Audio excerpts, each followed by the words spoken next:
Welcome, everyone. We are very happy to have you join us for today's virtual meeting, hosted by NCSL's Post-Secondary Education Program. The National Conference of State Legislatures is the professional development organization of the nation's legislatures. We serve the 7,383 state legislators and more than 10,000 full-time professional legislative staff who work in the nation's legislatures. My name is Sunny Day. I am the program director for NCSL's post-secondary education team out of our Denver office.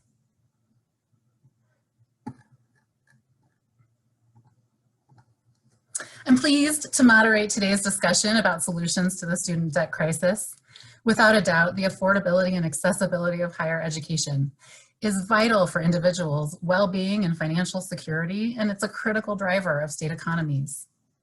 Today, we will talk through policy issues related to student debt and steps policymakers can take to strengthen student protections and improve financial wellness, both during and after the pandemic.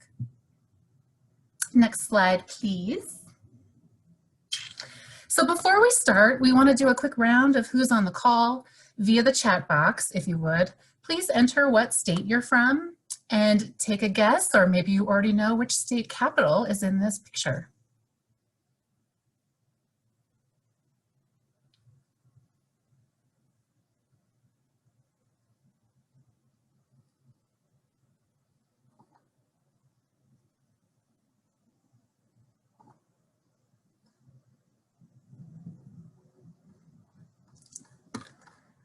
Thank you.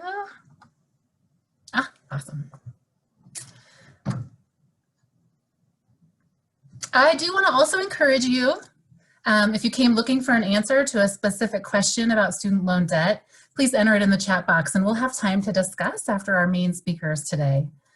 And finally, I wanted to just share that there were more than 60 state legislators and legislative staff who registered for today's virtual meeting.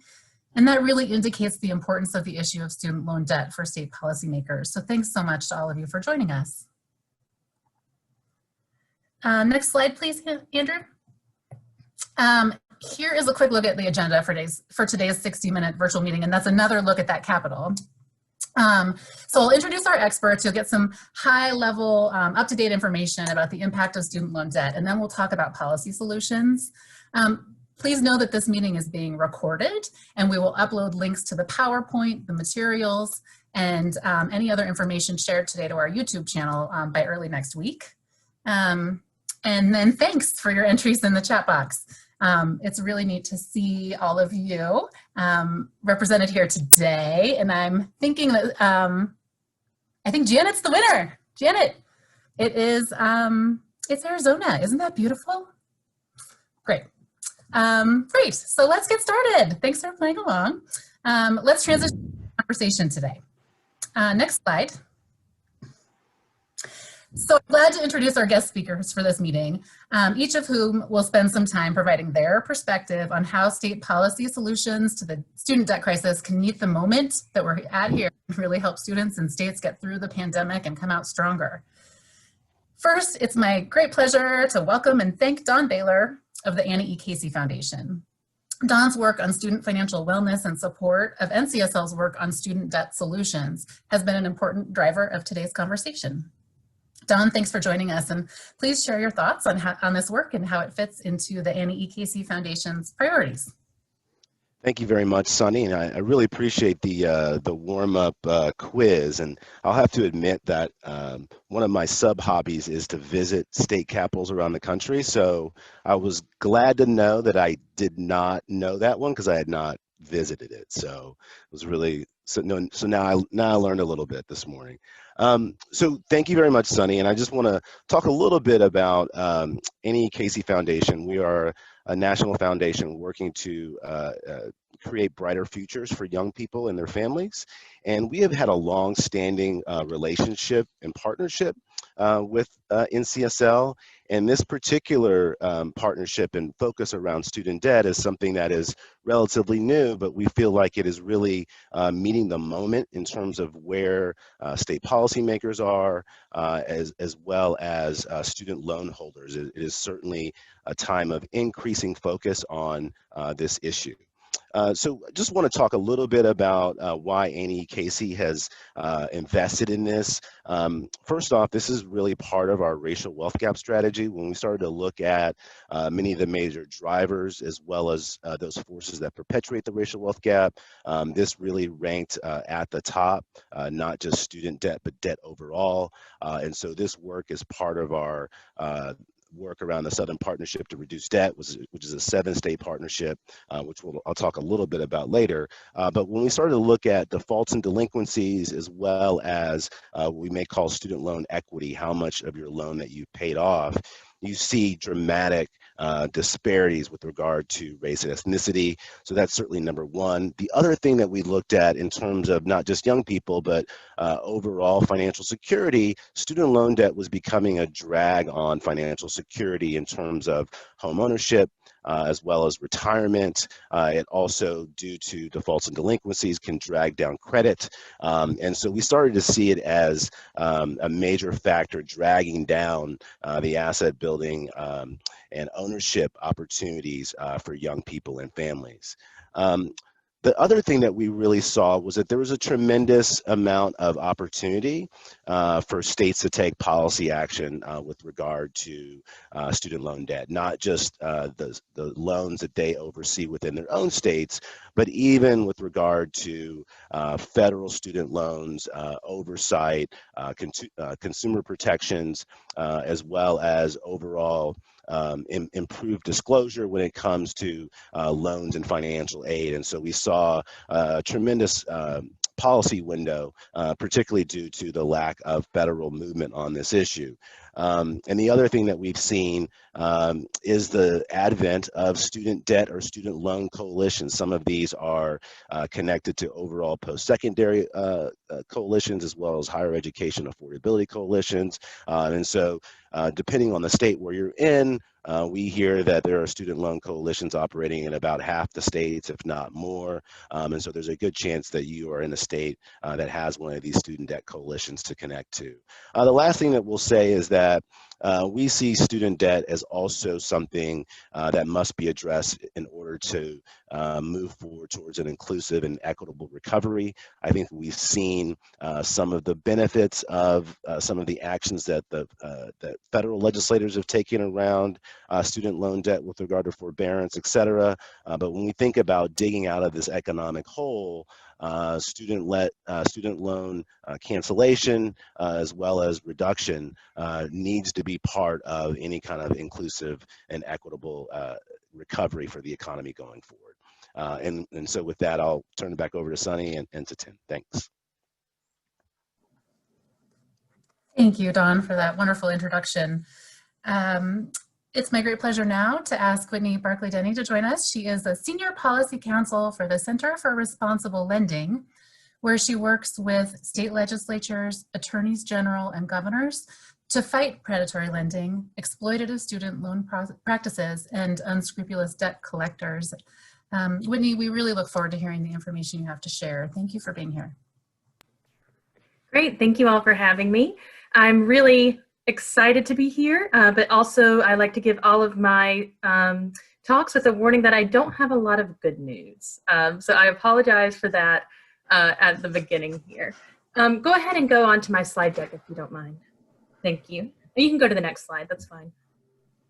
Okay, so if there's anything you take away from this, I want it to be that I know you have a lot of hard questions coming up in this budget season. I know that things aren't going to be easy for anyone at the state level. However, some of the choices made, particularly to cut state aid for public colleges and community colleges post-2008, really had the effect of driving the wealth gap and driving the gap between how students of color are able to deal with their student loans and the student loan burdens that they are taking on, and the way white families were able to deal with those. So let's dive in a little bit, but I want you to keep that in mind as we go through this. So currently outstanding student loan debt, we think, is at about 1.6, this says 1.5, between 1.5 and 1.6 trillion. Most of that is public, federal student loan debt, about 90% of that is federal student loan debt. And Borrowers aren't handling it very well. 55% of US undergraduates who borrowed are unable to pay down any debt in the first 3 years. And you'll see as we get further away from graduation, that becomes a chasm between white and black students or students of color. Native Hawaiians and other Pacific Islanders borrow in almost 90% of cases, and African American graduates borrow in 85% of cases. And then we just have a little bit about here at the bottom about what has happened to cost. Since the 1990s, in-state tuition and fees at public universities have increased by 237%. Long gone are the days of being able to work over the summer at a minimum wage job and pay for your college education as you go. The APSCU in Pennsylvania had a great graphic last year that did the calculations and found that it would take 15 summers of working at a minimum wage job and never using that money for anything other than your tuition to be able to support yourself the way we used to be when we attended college in this country. And finally, according to a 2016 paper by the Center on Budget and Policy Priorities, the last decade, from 2008 on, has left a $10 billion hole in the budget of institutions of higher education. And far and away, those institutions have filled that hole with tuition dollars, passing that cost on to students and their families. You can go forward. Okay, so what has driven this rapid increase that we've seen in borrowing? Part of it was enrollment growth, particularly after the last recession, where people were trying to find new skills and going back into schools to do that. Part of it was expanded eligibility for federal loans to more people. But the loans are also in larger amounts. So that is because of rising tuition and fees, like we talked about, those holes in state budgets are being filled with tuition that borrowers have to pay somehow. Longer times to completion. We're seeing people take longer than they should in order to complete their degree. Maybe they're working, trying to raise a family, other things that are coming and interrupting that education. And that's particularly true with low wealth families and families of color. And then again, reductions in per capita state funding at publics. And one of the more devastating effects of this is that students are making less progress repaying. It's taking them longer to repay. They have higher balances. They did have higher defaults. We're seeing that to stabilize somewhat. And part of that might be because of income-driven repayment, which are payments that borrowers can make that are tied to their income. But the result of that lower default is also that those payments are being pushed out over more years so that they're more affordable on a monthly basis for borrowers. So go ahead and go forward. Okay, so what do we know about student loan debt? We know that it has a disproportionate impact on economically vulnerable populations. So on veterans, on seniors, female heads of household, and communities of color. One of the ways that we see this is a recent study by the American Association of University Women, which found that 2/3 of outstanding student loan debt is held by women. So student loan debt is very much a women's issue. Women graduate with similar debt numbers to men when they're coming out of their cohort, but because of the income gap between men and women, because of these pink-collar jobs that women take that pay less, because of interruptions in work life in order to care for family, women are holding on to that debt much longer than men. And people of color are also more likely to carry long-term student loan debt. I won't go through all of the points here on all of the bullets in the interest of time, but it's really important to remember that this is a reflection of the wealth gap as it already exists. White families tend to have more money to give to borrowers, what Dr. Sandy Darity would call these in vivo transfers of wealth. They have more money to give to their students as they're going through school. Even if they're not paying outright, they're able to pay a larger portion of it, resulting in there being less borrowing in white families.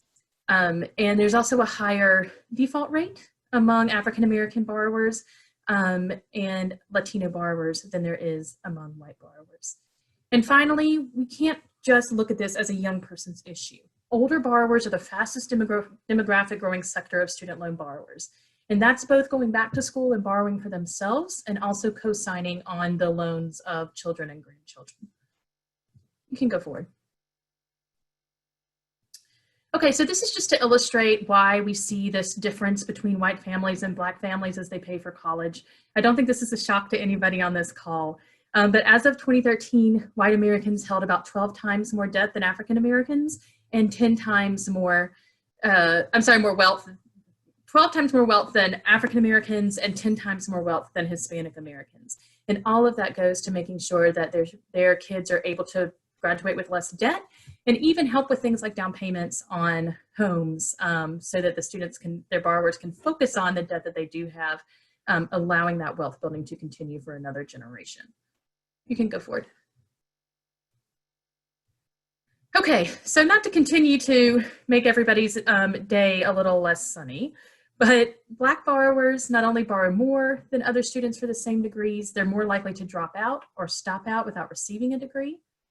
And we find this to be true, that debt and default is worse among Black college students, even when you control for that degree. So if you control for a bachelor's degree, Black BA graduates default at 5 times the rate of white BA graduates, and are more likely to default even than white dropouts.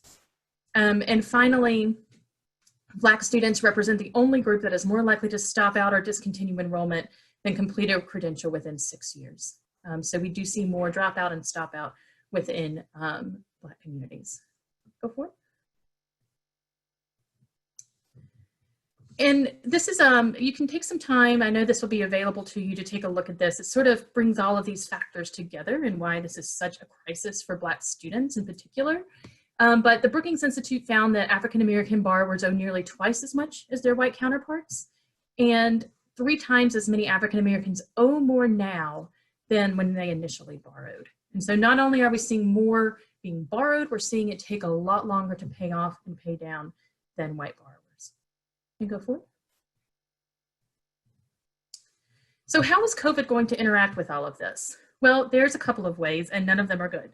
Number one, as you know, and I don't have to tell you, COVID is going to be a stress on state budgets. Now, most universities and institutions have not recovered still the amount of state funding that they had pre-2008 crisis. So we are starting in a hole. And if there are more cuts to higher education, that hole is going to become deeper and deeper and deeper. And if institutions continue to make up that hole with tuition pricing, then I think that we're going to continue to see this gap grow between families, mostly white families who can afford a college education, and Black families and families of color who rely heavily on borrowing in order to achieve higher education. So I think that's number one. And number two, we are already seeing that Black families in particular are in a greater crisis over COVID-19 than most white families, both from the health effects of COVID, and which we're seeing real disparity in the ability of Black communities to recover their health from COVID, but also in job loss from COVID. So you can see over here from the Pew Research Center how COVID effects are breaking down demographically. You can go for it. And all of this, it goes without saying, has an effect on the ability to afford college or to even think about going to college. And that brings us to Latinx family incomes. We're seeing similar disparities in the Latinx community when it comes to how COVID is affecting them. And again, we're starting from a place with less wealth, being hit harder by the disease, being hit harder by job loss. And it doesn't take a lot to imagine that that is going to show up when students try to go to college, what they have to borrow, and their ability to pay it off later if you are still dealing with all of the effects of this pandemic. Go forward one more. Okay, and so this is just the COVID-19 impact on the Latino community. One thing I want to draw your attention to is the last bullet. In a recent nationwide poll, half of Hispanic adults reported their household had already lost wages or employment due to the crisis, compared to 33% for all respondents. And there is some good data out of Unidos that I want to point you to, and I'm happy to send it to Sunny after this presentation. That's pretty new, where they polled their members to find out how they were dealing with COVID in respects to higher education, and found that a very unsurprising but still devastating number of them have decided not to continue their higher education at the moment because of the results of COVID. And as we know, stopping or pausing your college education is one of the worst risk factors for dropping out altogether. Can you go forward? So we're going to talk about state relief, and I'm going to let Tim talk about that. He does a great job of it. But I wanted to just bring your attention to relief that could help all borrowers. That's federal, so you don't even have to worry about it in your state budget. You could just support it at the federal level, and that is borrower cancellation. 57%. So we looked at these numbers first with $10,000 in across the board cancellation, and then with $20,000 in across the board cancellation of student loan debt. And the numbers are not as big as you think. So 57% of delinquent direct loan borrowers currently owe $20,000 or less. That's because the less money you took out to go to school, the less likely it is that you completed the degree. So we see the most pain in people with smaller amounts of loan debt who didn't finish their education or who went to a for-profit college. And I'm not going to read through all of this for you. I'm coming towards the end of my time. But I just want to leave you with the idea that even small amounts, even $20,000 in student debt cancellation, could have huge impacts in the ability of these borrowers to start family formation, get additional training, start a small business, buy a home, all of those things that we are seeing be delayed by the student debt burden. You can go forward to my last one. So here's how it breaks down and how many people will actually proceed or will get total loan forgiveness if we just do it in these small amounts. So if we do $10,000 in loan forgiveness, about 28.1% of borrowers will receive total cancellation. If we do $10,000 to $19,000, 47.6% will receive total forgiveness. And if we just bump that number up to $30,000, 60.3% of borrowers will receive total forgiveness. So we don't have to talk about $100,000, $200,000 in cancellation for grad students. We can have a huge impact with much smaller amounts of across the board cancellation. And I think that is the end of my presentation. Oh, I'm sorry, one more. So we've been polling on this since we started talking about it. And I have to tell you, it's something that you don't usually see in all of our lines of work. 5 years ago, if you had said that we were going to be talking about student loan debt cancellation, everyone would have laughed you out of the room. It was a non-starter politically. But now we're starting to see that shift. And we are seeing that voters of both parties, both on state level polls and national polls, support $20,000 in student debt reduction in the next pandemic relief package. And I don't suppose that those numbers would change if it came out of the pandemic relief package and was just, you know, an independent bill for at least $20,000 in student loan debt reduction. And we have, if you were in Pennsylvania or North Carolina, we have polled this for your state. So you can feel free to reach out to me for those numbers as well. But it's popular across the board. And I think that that's the last slide. Thank you, Whitney. That was so great, so interesting. A really great introduction to the big issues. And then thank you for some interesting research that I look forward to digging into and the timeliness of some of those impacts of COVID on these populations. Excellent. So thank you very much. So we'll circle back for a discussion at the end, but I want to introduce now Tim Shaw.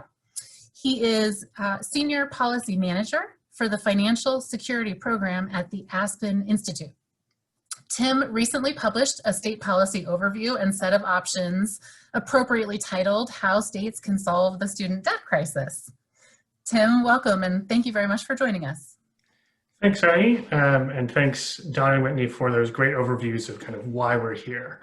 If you could go into the slides and to the second slide, I want to start a little bit with kind of who we are. And so Whitney has done this great look into student debt, and Don has kind of talked about how Annie E. Casey has gotten into this work. And I want to thank Don and the Annie E. Casey Foundation for supporting this, because I think we've been on very similar journeys. Our goal is to look at policy issues from the perspective of the household budget. So what is really weighing on households and families right now? How are they experiencing these kind of macroeconomic stats that we hear about, and then how do we use that as the lens to prioritize policy, action, and market innovation going forward?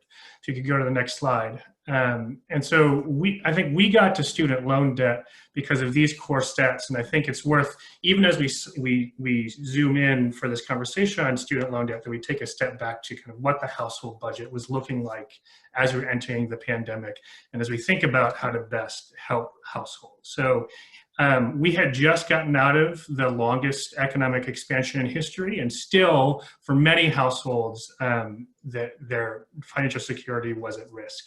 According to a couple of different measures by the Financial Health Network and the CFPB, only 1 in 3 Americans was financially healthy entering the pandemic. 40% of households, not individuals, but households, got by on $33,000 or less. 39% of Americans couldn't come up with $400 without borrowing or selling something, and 1 in 5, or almost 1 in 4, had no emergency savings. And so even though we had seen this wage growth, and people were starting to gain traction after this long expansion, people's underlying financial security and their ability to take on risk had not really caught up. If you could go to the next slide. And as Don talked about, I like to put this slide up because it really shows how student loan debt has changed the household balance sheet over the past, as a recent phenomenon, really since the Great Recession. That student loan debt, as Whitney said, has gotten up to $1.5 trillion and is now the largest source of non-mortgage consumer debt, which we heard loud and clear when we did our kind of survey and deep dive a few years ago on consumer debt as an issue facing households. One thing I want to highlight here is that a couple weeks ago, the Federal Reserve came out with their latest round of the survey of consumer finances. And if you look into not the income statistics, but the wealth statistics that come out of that survey, what you find is that only the top 10% of earners regained their wealth in the recovery after the Great Recession, which means that 90% of households were actually less well off when it comes to their net wealth and the assets net of debt that they had going into this recession than they did the last one.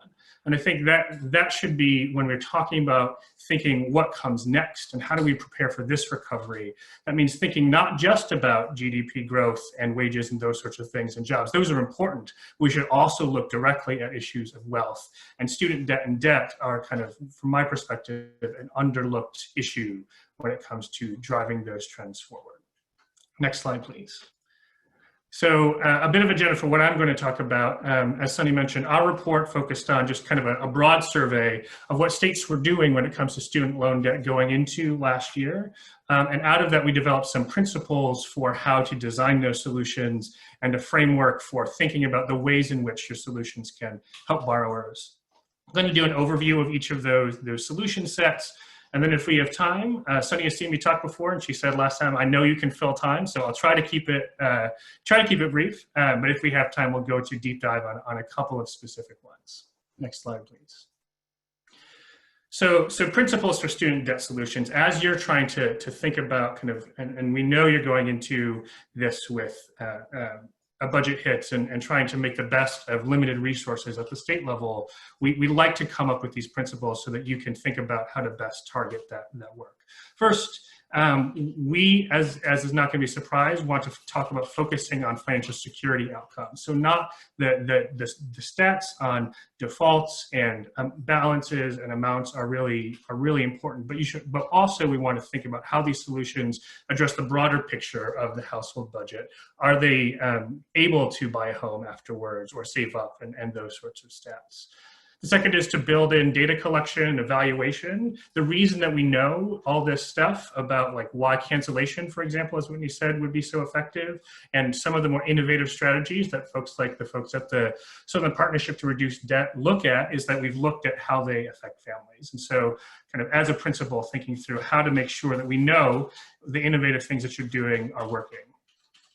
Helping those with low balances. Whitney's chart on kind of how many people would be helped by even relatively low amounts. So student cancellation really gets to this point. The stat I like to cite is that 66% of people who are defaulting on their student loans have less than $10,000 in debt. So when you look at the people in really distress who are really having difficulty paying it off, it's usually the people with low balances. Not always, but usually. And so what that implies is that things that really only help people with high balances often misses some of those folks who are really in need, and that you need to take that into consideration when you're thinking about, whether to limit certain policies to just folks with high balances. Address the true circumstances of today's students. I think you all probably know this as folks who work directly with constituents, but I am often surprised by how many folks have a stereotypical idea of what a college student looks like, and therefore what a borrower looks like.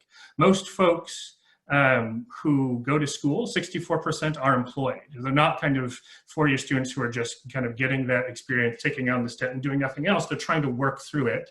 And so solutions should address that real circumstance. 1 in 4 have a kid, so they're families, not just kind of young folks at 18 going right into school. And 40% of folks work full time. And so again, thinking about the comprehensive lives of students and borrowers is critical. Prioritizing equity is really important. Whitney gave the whole list of reasons that we need to think about racial equity and the wealth gap when we're talking about these. So I'm not going to repeat those for you, but you know that they're important, and I want to support all of the comments that Whitney made along those lines. And then also provide options for non-completers. In addition to low balances being an important thing to focus on, 54% of delinquent loans are non-completers, according to the latest data we saw from the report that we wrote last year. And that means that a lot of folks, again, if you're cut out of aid because you didn't complete your degree, that leaves out a lot of the folks who don't, and who are in distress. You also want to think about, are there ways we can target that for them to go back and complete that degree so that they can get the gains out of having an undergraduate degree and help them pay off that student loan balance. So those are kind of the broad principles that we went into these solution sets with. Next slide, please. And then we thought about it. We always find, again, helpful to have these frameworks. In what ways are you addressing student debt from the borrower perspective? And there were three ways we came up with. One was reduce out-of-pocket cost of attendance. So the less that you have to actually borrow upfront is the most effective way to reduce how much that dollar of extra debt is going to cost.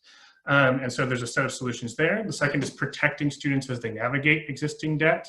So if you have debt, what is the servicing experience like? Are you actually getting the options that are available to you in a way that makes sense and that point you to the right option? And then the last is decreasing existing student debt burden. So for folks who already have that debt, how are you addressing that? And as I said before, we should focus solutions on low-income borrowers and borrowers of color. Next slide, please. So I'm going to start with in our paper, we have a list of options for states, and it's definitely worth, so you'll have the link, I think that Sunny has already sent it out, that we go into a little bit more detail on each of these that come from a look at kind of what you all are already doing. I would also highly recommend the NCSL tracker of legislation that gives a really great overview of what's going on in different states, what's been passed and what's been proposed. That came out maybe the month after we finished data collection, so I wasn't able to use it, but would love it if you all picked it up too. So the kind of options on the table here, the most straightforward is need-based aid and grant programs. Obviously, these offset the cost of attendance for students. Many of you are already doing these sorts of programs, but I think it's worth saying, to Whitney's point about like the amount of funding being cut for schools since the Great Recession, these most direct programs are still things you should be thinking about to directly address costs, in addition to kind of more innovative things that you might be thinking about now. Free college programs and promise programs, again, many states have these programs as well, also reduce the need to incur debt for school. Dual enrollment programs are similar. This is where you allow high school students to obtain post-secondary credits at no or low cost. And a lot of these are ways to fund some of this offsetting of cost with less expenditure on the state government's part. Four-year community college programs, mandatory FAFSA initiatives, and college saving accounts are kind of the last three that we came out with in our report. On this last one for college savings accounts, I want to emphasize that the vast majority of states have this as a tax advantage feature, but what I'm talking about here is the next step that 1 or 2 states have taken to actively fund those at the beginning of a child's life. So putting in some amount that can grow over time so that when they get to 18 and are thinking about taking college, they've had that money seeded. I would say that it's not enough to say that having a tax advantage account is going to help people. A lot of people don't have the money either to save or aren't going to get the tax benefits from it because they don't have the income to. But if we're thinking more innovatively about like really seeding that money up front, there are ways to do that. Next slide. I talked a little bit about need-based aid programs, so I'm not going to go into too much detail. I have a couple examples here. The key example I wanted to highlight, though, is the California Cal Grant, in particular because it specifically earmarks funds for students with dependents, with that principle of addressing the true needs of borrowers. Limiting aid just to tuition can cut out some of the core needs that households have when they're taking on debt to go to school. And so thinking a little bit more expansively about kind of what qualifies for aid is important. I'm gonna skip some of this detail now, given time, and move on to the next slide. So there are a couple of ways to help students navigate their existing debt burdens. One is student loan servicing legislation and regulation. This has become a trend recently for additional student borrower bill of rights that allows students to have additional protections when it comes to their servicing experience for their loans, and making sure that student loan servicers are getting the right information to borrowers. And the second is re-enrollment programs to encourage folks who have debt, who was not able to complete a degree. How can we incentivize them to go back and complete that? Because that debt can be most burdensome on them, particularly because they didn't get the wage bump from getting the degree. Next slide. So talked a little bit about re-enrollment programs. We didn't find many or any at the state level that have been implemented, but wanted to include it because we do think it's an innovative and interesting idea to address some of the folks who are most in need. So the example we found is the Warrior Way Back program that enables some folks who dropped out of school to come back and, as an incentive, write off some of the debt that they took when they went to school. This is some of the benefits here are because of that, it can be a net positive for revenue, even while offering debt forgiveness, because they're going back to school, they'll get that wage bump, and they'll also kind of start paying back into the system and hopefully ideally come out better at the other end of it. And it also, as I mentioned, targets kind of a critical need population, which are non-completers. Next slide, please. I also wanted to spotlight this idea of a student borrower bill of rights, and often this comes with a student loan ombudsman. I feel a little shy about talking about this because Whitney is a real expert on this and a really in-depth report that we used extensively to base this piece of work on. But 13 states have passed oversight legislation like this that creates student borrower bill of rights, and they do things like creating making sure or requiring servicers to assess borrowers for their eligibility for income-driven repayments instead of just putting them onto forbearance. That sort of thing is really important so that borrowers know their options going into kind of times when they're looking for student debt relief. It can also provide student loan ombudsmen, so to collect complaints from borrowers in your state so you know exactly kind of what struggles folks are having with student loan debt, and design legislation or oversight appropriately to make sure that servicers are doing what's right when it comes to helping borrowers navigate that process. So can take more questions on that later when we get to that, but want to keep going through the slides. Next slide, please. All right. So the last, and there's a raft of options here, are kind of on the back end when someone has debt. How can you offset those costs on the back end? There are a few different tax ways to use your tax code to get there. Obviously, individual tax expenditures. There are a couple states that have directly reduced the tax liability of borrowers that specifically to offset student loan payments. Employer tax credits and deductions. I think it's important to mention that more and more employees are calling for student debt payments as a benefit from their jobs. And so helping those employers set up those programs can be an interesting way to get more relief to borrowers through the employment system and through the benefits system. Whitney talked about kind of broad-based student debt cancellation. Obviously, that's less feasible with in the state budget context, but there are a number of states, I'm sure many on this call, who have sector-specific student loan forgiveness and repayment programs. Some of these target certain industries that you would want to attract to states. Some of them target particular professions or public service, so that you can help support teachers, for example, have a number of these programs. And then there's a few innovative programs that target particular geographic areas. So trying to incent people to work in places like opportunity zones. And there are some of those programs here too.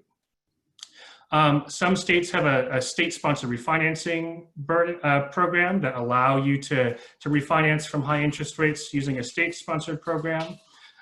There's targeted loan repayment, which is kind of the flip side of tax expenditures or forgiveness programs that help kind of make payments on an ongoing basis to student borrowers.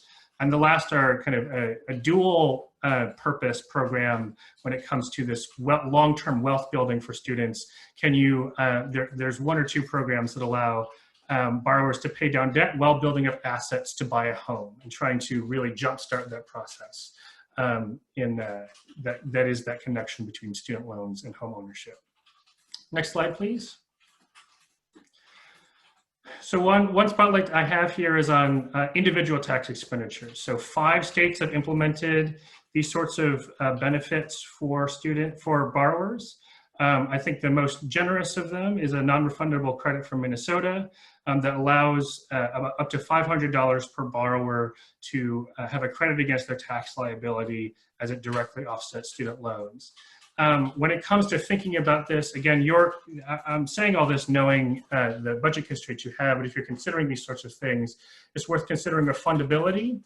So many of them are just a non-refundable credit, which means that if you don't have a tax liability, which is a lot of the folks who have low incomes and are struggling most with these, that they won't be helped by a non-refundable credit.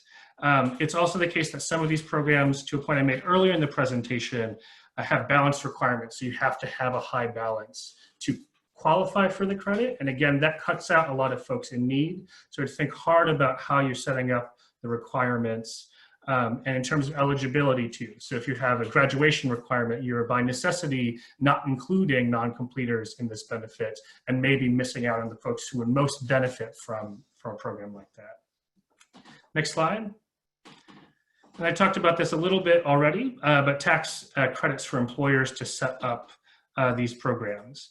Connecticut has one of these and was one of the first to have a credit to help employers or incentivize them to make payments to employee student loans.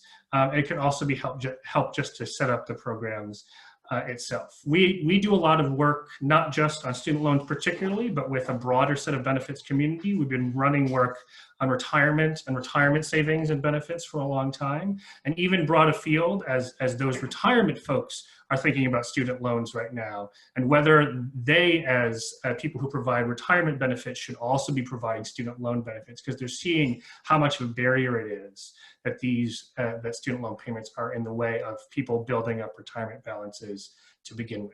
So I think it is an important thing to think about, and is also, if you're pretty constrained in terms of your budget, this is one where it's a little bit less of a lift because you're not providing as wide a benefit. So next slide, please.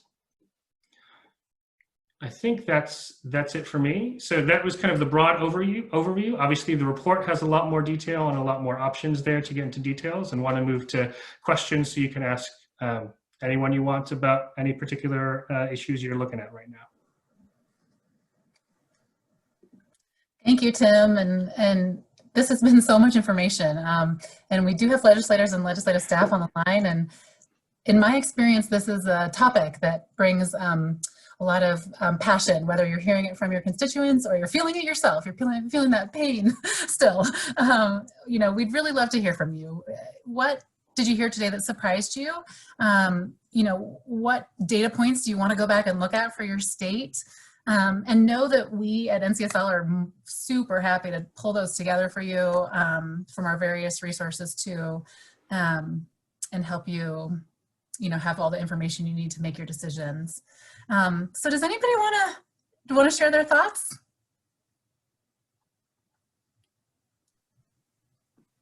I just had a quick question, if I could. Please. Hi, Ann Goby, I'm a state senator in Massachusetts, and obviously we're working on that. Tim, just on one of those last slides that you showed about the employers in Connecticut, do you have any idea how many employers actually took part in that program or actually doing it? We haven't yet. I think it was, I believe it was fairly new when we looked at it, but we weren't able to do kind of a deep look at each of the options, studies on take-up or effectiveness yet. But a lot of these things are fairly new. The CARES Act also had a tax incentive for employers to offer these sorts of programs, but we don't know, I think, how effective those have been in terms of take-up. Okay, and that was kind of my follow-up. I was kind of curious, in your report, do you kind of put things on what has been the most successful? Do you not do that, or is it just kind of curious? We haven't done that yet, no. So we were looking at a broad set and weren't able to go deep into the research on that. But we tried to, again, from our perspective on household budgets, emphasize the solutions that would most directly help borrowers. And so you'll see a lot more things like targeted repayment, individual tax expenditures than you will things like the employer benefit.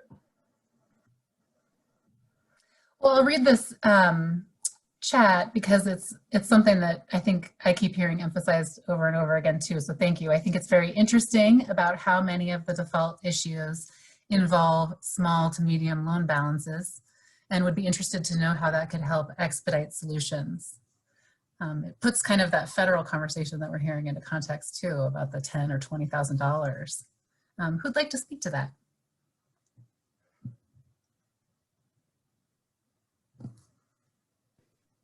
Well, I can. First, hi to Senator Millett from Maine, who asked that question. We've worked together in the past on these issues. I think there is a perception issue that it can really help move, that we can change with that information and help move things along. There is a perception by some still that student loan borrowers are all people with graduate degrees that they took out and tens of thousands of dollars in student loan debt that now they want help paying off, despite the fact that they benefited from the debt that they took out as far as their income. And I think that telling the story of borrowers who were not able to finish, borrowers who went to a relatively low cost but still predatory certificate program at a for-profit college and are now stuck with $10,000 in student loan debt that they can't get rid of and can't get a job to pay off, that's a really, really key part of this and kind of changing the idea of who the student loan borrower is and how they got this out of control student loan debt in the first place. So I don't have any like specific bill ideas at the moment that have to do with those very low balances other than, debt cancellation for $20,000 across the board. But I think that really changing the narrative is something that is happening, but that needs to continue to happen in order to make real progress on this. I would just comment, Whitney, that I've never heard the statistic that you mentioned that 2/3 of outstanding debt is held by women, and that it both surprised me and of course did not surprise me at all. So thank you for that too.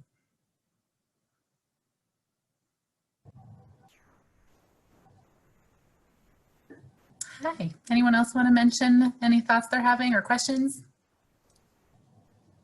Sunny? Hey, Janet. From Idaho. I was just wondering if there's been any studies or publications regarding the correlation between dual credit for high school students and early graduation and or on-time graduation from college. We have a pretty robust dual credit program in Idaho, but one of the outcomes that we haven't seen yet is those students getting either through a 4-year degree any quicker or necessarily any differently than those people who didn't take dual credit. So I was wondering if there's any other publications or studies that have been done on that front.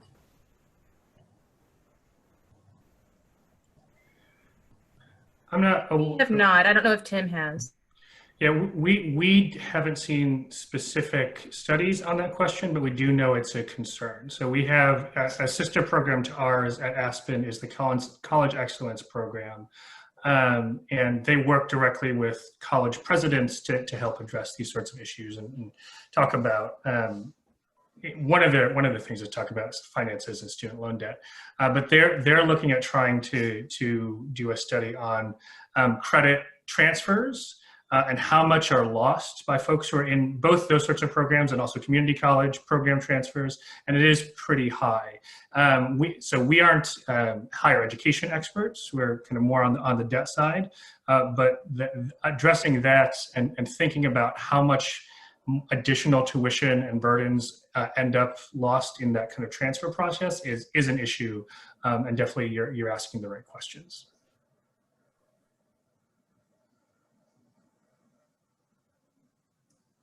Thank you.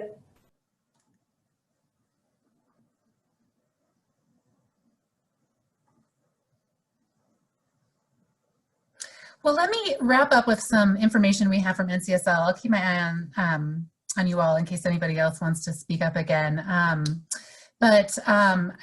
really do want to thank our speakers because there was a lot of experiences and ideas here I think that were really helpful for us all going forward.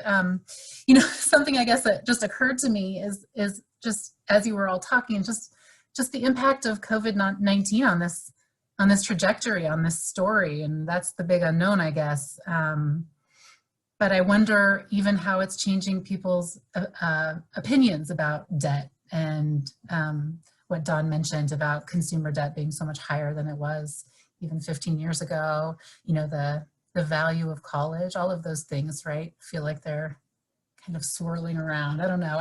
I welcome any of you, I guess, to give your last minute thoughts and encouragement to our audience today. I guess if I have to be encouraging, I don't know if that's possible at the moment. Fair. But I will just say, I think we have some early data that is coming out on what enrollment is looking like right now in higher education. And unfortunately, it's pretty much what we were afraid of. We are seeing a real loss of enrollment in two-year public programs. So those borrowers who really just need that associate's degree or certificate program in order to move on. We are seeing falling enrollment at public 4 years as well, and the only people benefiting from a higher education standpoint right now are for-profits who are posting for the first time in years increased enrollment. And that's something we didn't get into, is the problem of for-profit colleges and how they're going to behave in this crisis.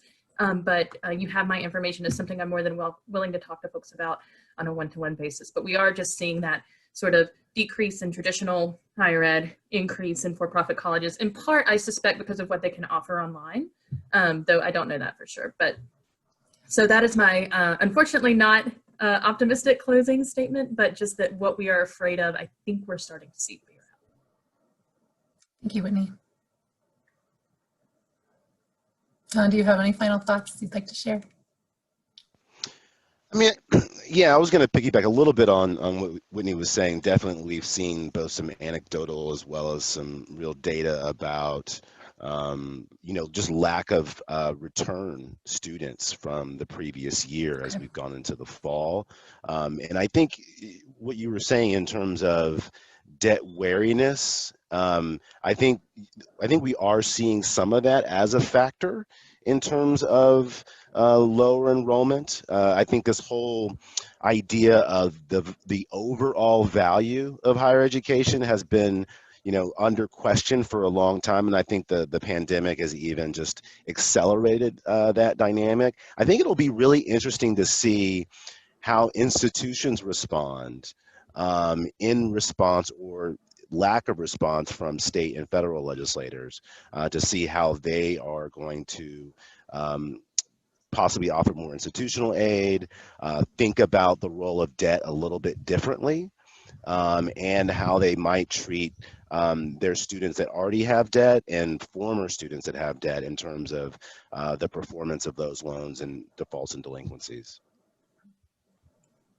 Thank you. I can add, I think that the thing that, to the extent I have hope, is that there are a lot of people on this call right now who understand that this is a big issue and that we're seeing a lot more interest in debt as an issue as a whole, I think. And I think if we focus on that more in this recovery than we did the last one, my hope is that we can do a better job of making sure that we have an equitable recovery. I think the story is yet to be told about what these lower enrollment numbers mean. Do they mean, hopefully, like Don and Whitney have suggested, that we're rethinking this system, or is it really a pandemic effect, right? And that people just are delaying some of these decisions because they don't want to be in school right now. And frankly, I don't know that I would want to go to school right now either. I think what that also might mean, and this is by no means a prediction, but something I think we need to think about is, are we going to see a wave of enrollment when we finally get a vaccine and when people go back? And we need to prepare for that too, to make sure that people have the wherewithal to have the systems that allow them to take on less debt when they make that decision and try to adapt to whatever comes next in the economy, that they can navigate it easily, and that on the other end, they aren't burdened and held back from doing things like building wealth in homes and starting businesses and those sorts of things. And so I think it is really important to get out ahead of that and start thinking about those systems now. And I'm glad that you all are on the call, are thinking about that actively. And just like Whitney said, if you all have any questions for us, you can get my contact information from Sunny and NCSL. And we're happy to do a deeper dive on any of the solutions that we had in our report, or other questions you have generally about these issues. Just give us a ring. And can I just say really quickly, I thought of a silver lining as Tim was talking, because it made me think about the work that HBCUs are doing in this space. And even in those numbers that we're seeing that there's falling enrollment, the falling enrollment at HBCUs is not as bad as at other traditional four-year schools. And we're also seeing that they have super low transmission numbers for COVID. They're not having to have the type of shutdowns that other schools are. And their students seem to be taking it really seriously. So if you want some hope, look at what HBCUs are doing and how they're surviving this crisis, despite the fact that they are tremendously underfunded and have a long historical, have had to deal with historical inequities when it comes to their funding structures. So that's my hope and definitely my model to look to as we're talking about this, because they seem to be doing this well. Great, thank you. Before I let you all go, I want to again thank our wonderful speakers. Thanks to the legislators and staff who joined us today. As everyone here has mentioned, we're all resources to you, so don't hesitate to reach out to me and we'll get those connections. I'm happy to help in your state with your work. I also want to share a couple of things that were mentioned. Andrew, if you want to go to the next slide. We have at NCSL a series of Legis briefs. That's our just short 2-page policy brief that speak to each of the major policy solutions we identified today around debt specifically that legislators have taken on. So while these briefs are written for the legislative audience, they are available online to all. Andrew, if you want to go to the next slide, this is a cool shot of our the NCSL student loan bill tracking database that Tim mentioned earlier. So it's a tremendous resource. You can search enacted legislation on issues related to student loan debt in your state, in other states, and by topic area. And that too is available free to all of you. Next slide. I also want to remind you that this is the third in a series of higher education virtual meetings, and we hope you'll join us for the others. I'm just really thrilled with the participation of all of you. I know it's a tumultuous time, and we really want to maintain that connection and help you move forward, connect you to the experts, connect you to the latest information. So we hope that we're serving you well, and we look forward to keeping in touch over the next few months through these meetings. So, finally, at that link at the bottom is the page where we will post archived video of this meeting, links to the PowerPoints, as well as the additional resources that we've discussed today. So that's it. We're top of the hour. Thanks so much to everyone for attending this meeting today. The archive will be up shortly within the next week. We'll see you next month, and have a great rest of your day. Thanks so much, everyone.